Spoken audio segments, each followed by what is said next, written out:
A gente costuma falar que quando os nossos, enfim, né, eu tô falando do Cine Solar, que é um projeto que fala de cinema e sustentabilidade, mas a gente fala de cinema.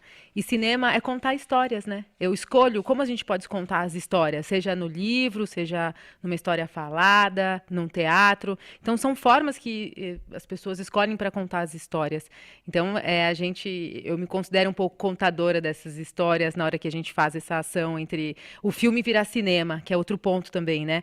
Porque a obra a artística, de fato, ela se consome e se revela em contato com o público. Então, a nossa preocupação é essa. Eu já trabalho com esse tipo de projeto de itinerância já tem 16 anos, ainda na universidade, começando a fazer essas ações. Na época, em 2002, foi um marco, né, para o cinema brasileiro, pensando aí Cidade de Deus. E nessa época, o filme brasileiro ele vinha ainda com essa característica das pessoas relembrarem do cinema brasileiro muito voltado à pornochanchada, a filme que, mas o áudio do cinema brasileiro é ruim, né, o sync não funciona, não é bacana.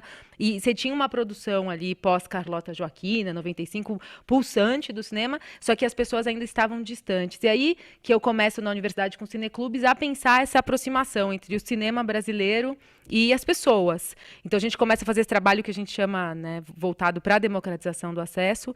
E aí a gente, além de território brasileiro, a gente começa a atuar na América Latina também, levando filmes brasileiros com foco em universidades, entendendo que o público universitário, o estudante, estava muito aberto a essas novas descobertas de linguagens, de filmografias. E nesse momento, a gente entendeu que o mesmo movimento que acontecia no Brasil de pensar circuitos alternativos para o cinema, acontecia na América Latina.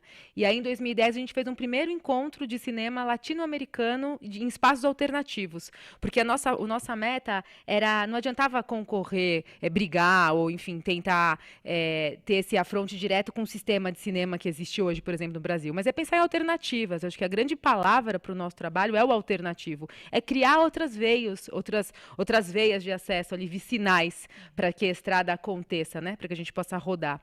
Então, nesse sentido, nesse encontro no México, a gente conheceu um grupo da Holanda que tem um cinema solar. E esse cinema solar serviu de inspiração para a gente aqui. Falou, nossa, se na Holanda, se lá tem, aqui é a cara, né, um projeto desse. E aí a gente começou a desenvolver o que hoje a gente chama de cine solar, juntando essa minha expertise das itinerâncias de cinema, das histórias. E aí a gente trabalha muito com filme brasileiro nisso. Até porque, mesmo do que eu comecei até hoje, as estatísticas elas são gritantes nesse aspecto, porque menos de 10% dos municípios brasileiros têm salas de cinema. Então, e aí pensando salas de cinema, espaços multiculturais, né? Aí você pensa, aí tem os dados mais alarmantes ainda, né? Para a questão da leitura, para as questões do teatro e pensar nesse acesso, né? Claro que a gente fala do audiovisual hoje em dia com internet, mesmo com tem uns dados estatísticos bem interessantes que são os próprios DVDs que são, né? Os pirateados, essa rede de distribuição é uma rede que alcança milhares, milhões de pessoas, né?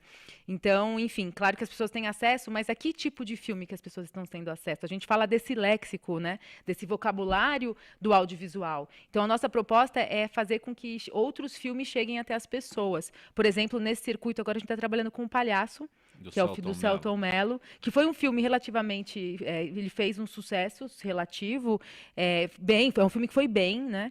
Só que não nessas populações que a gente atinge. Por exemplo, Mas o que é cine vou solar? explicar.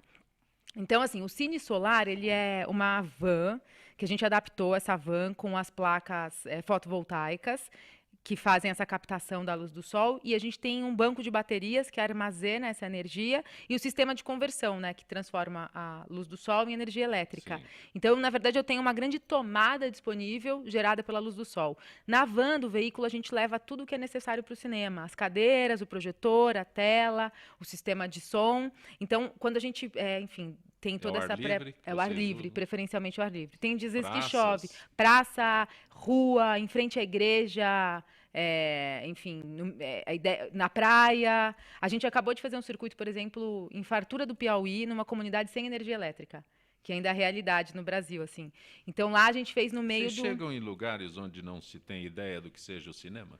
Não, onde não se tem ideia, não. Mas a gente chega em lugares com pessoas que têm a ideia do cinema, mas nunca vivenciaram a Só experiência. vê televisão. Sim, Sabe o que é televisão, sim, mas o cinema sim. não tem essa, Essa essa experiência, experiência de ter visto não. cinema, Que a né? gente fala, e essa experiência do assistir coletivamente ali todos juntos, sem interrupção, para parar. Não, A gente, aqui em São Paulo eu já ouvi muito, nunca fui ao teatro. Sim. Até da pessoa não saber que, por exemplo, o Centro Cultural Banco do Brasil é dele, ele pode entrar a hora que ele quiser para visitar uma exposição. Digo que esses espaços públicos eles são, né, Eles são restritos, né? Tem uma restrição. Eu trabalhei muito tempo com jovens no Rio, isso.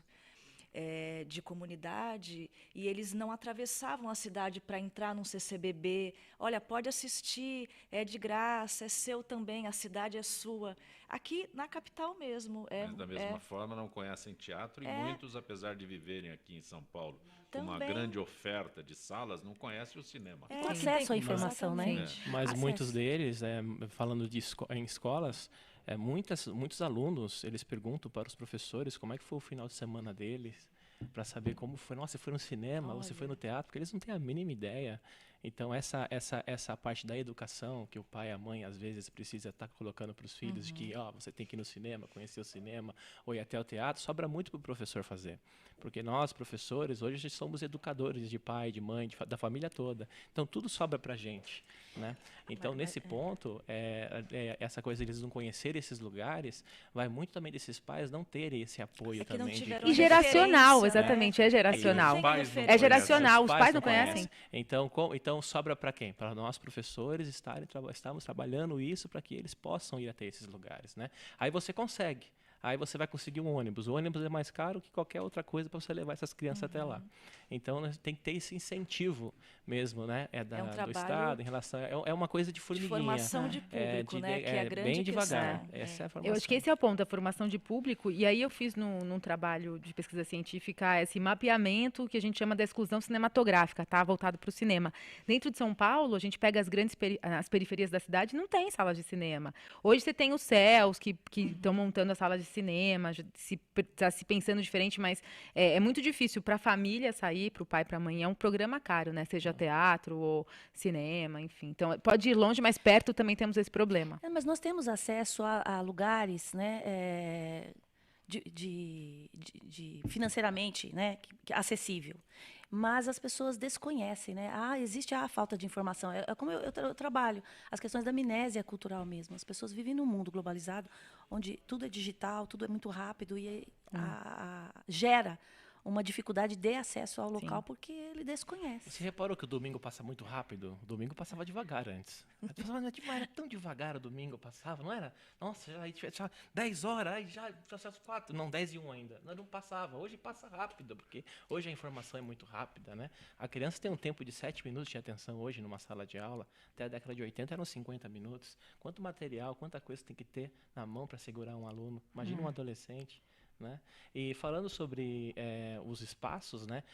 A Biblioteca São Paulo, que é um lugar maravilhoso, ali onde era o Carandiru, eu lancei meu livro lá. Por que não fui numa livraria? Porque eu queria que as pessoas fossem numa biblioteca, conheciam uma biblioteca. E coloquei 170 pessoas lá dentro.